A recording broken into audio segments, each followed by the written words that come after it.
Welcome to the Retiring Club. My name is John, and I will be your host for this meeting. In this meeting of the Retiring Club, I want to talk about the vesting period as well as withdrawal from your 401k. In many cases, when you start your employment, in the old days, there used to be a waiting period of 30 to 90 days before you can start pick your investments and do the payroll deduction. And a lot of companies, they have a vesting period where between 1 and say 2 years, it'll be 50%.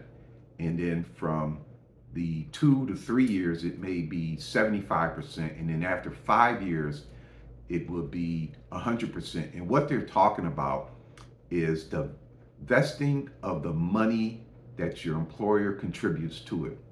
And most of the time with your employer, they may match a dollar for a dollar up to the first 5%. Some of the plans that are not that great would have language like we'll match you 50 cents of every dollar of the first 2%, which is pretty much nothing. But some money is better than none.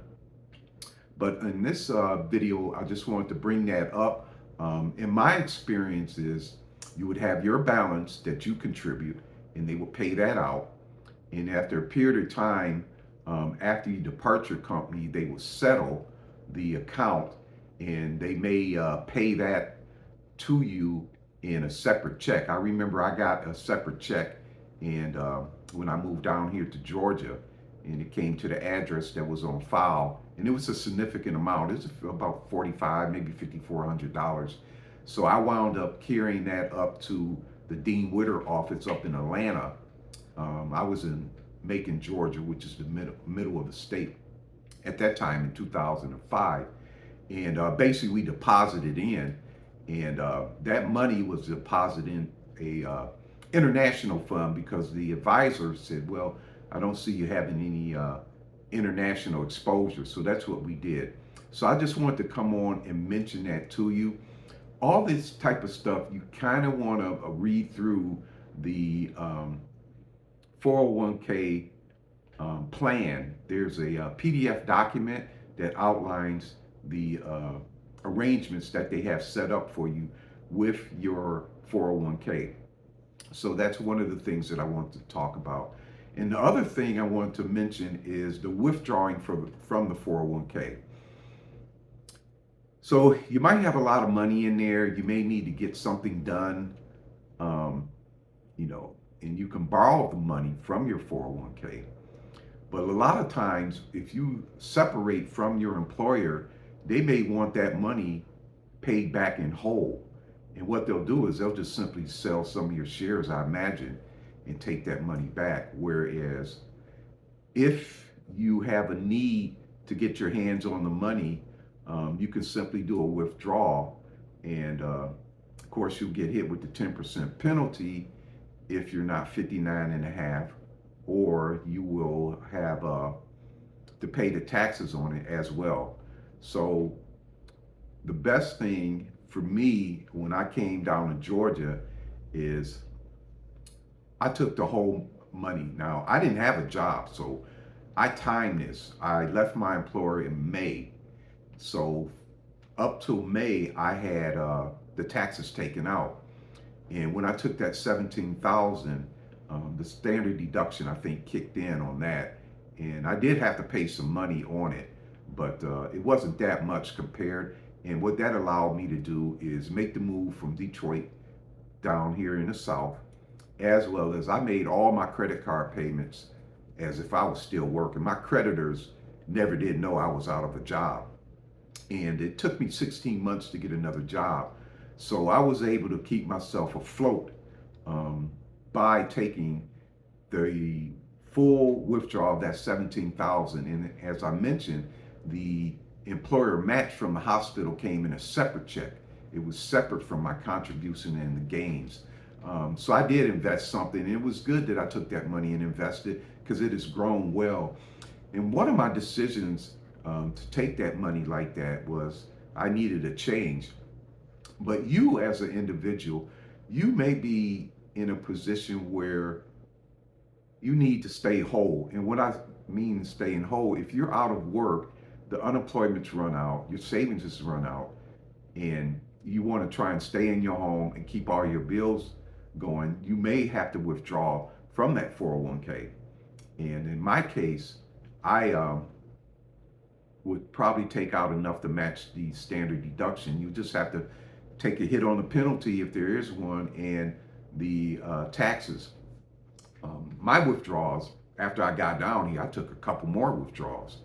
And I would call my broker up, and in that time I had IRAs. And what we did was we looked at the investments that had the most gains, and we sold from that, and they took out the taxes. If I needed $2,000 in my pocket, we had to sell maybe 3,500. So I had the 17,000 that I took out, and then I took out about 3,500 to get 2 grand twice since I've been down here. One to move from Macon to Atlanta, Georgia, and then while I was out of work for those 16 months, I got up here in February, and then I got a job in December of 2006, and I had needed to cover my rent, so I pulled money out. Now, once I started working, I said, hey, I know I'm doing this, it's against all principles, but I will make an effort to continue my investment. I'll have to make it up later. And I did. And I picked some investments after I left the recycling company, and they started doing well. And when I went to buy the condo, I went ahead and took another, I think it was 5 grand I took out. And that was to purchase the condominium. It was for my down payment. And because I was a first-time home buyer, I took it out of the IRA, and the penalty was waived, but I did have to pay taxes.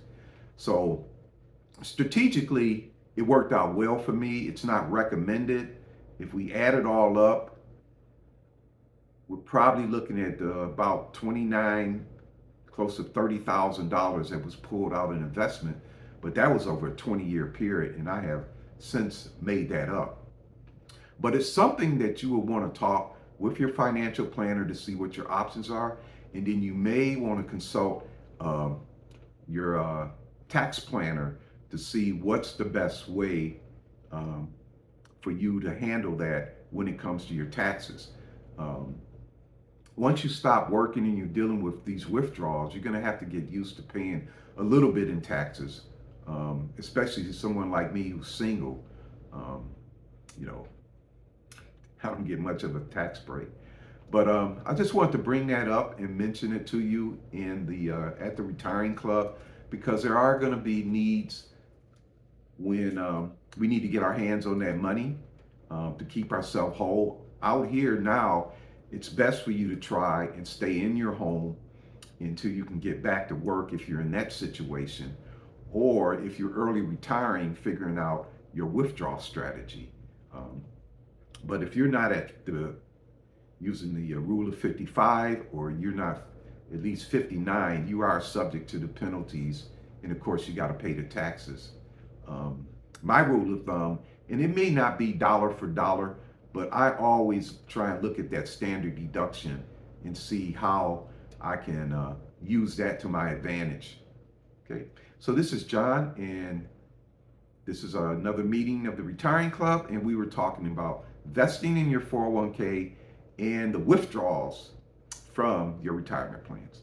And thanks for watching, and make it a good day. Don't forget to subscribe and give me some likes if you like this content. We're going to be talking a lot more about retirement in the near future. Thanks for watching.